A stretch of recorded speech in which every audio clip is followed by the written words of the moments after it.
With the Mets' major moves done and with 2 years remaining until their own free agency, Harp, how strongly should the Mets investigate extensions with Pete Alonso and Jeff McNeil? I think they should try and do it. I mean, it seems to be a no-brainer, Michelle. But on the other hand, if I'm a Mets fan, I'm not really worried that much about it because I know Steve Cohen is going to pay what he has to pay if he wants to keep these guys.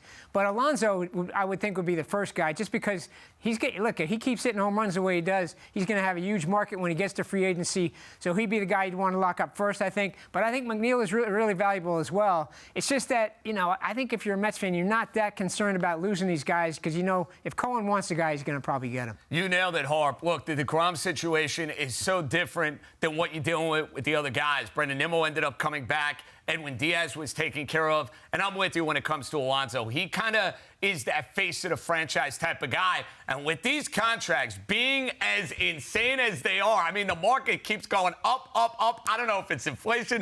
Whatever the case it may be, you might save a couple of bucks by locking up a guy like Alonso now as opposed to letting him go into free agency. He has these sort of bet on himself type of year. We saw that with Aaron Judge with the New York Yankees. And then all of a sudden that contract is that much more expensive. So I expect Alonso and McNeil to be New York Mets, and I would take care of it as soon as you can. I agree with you, JJ. And the reason for these contracts is because these guys are worth it. They're players. They're getting their value on the open market.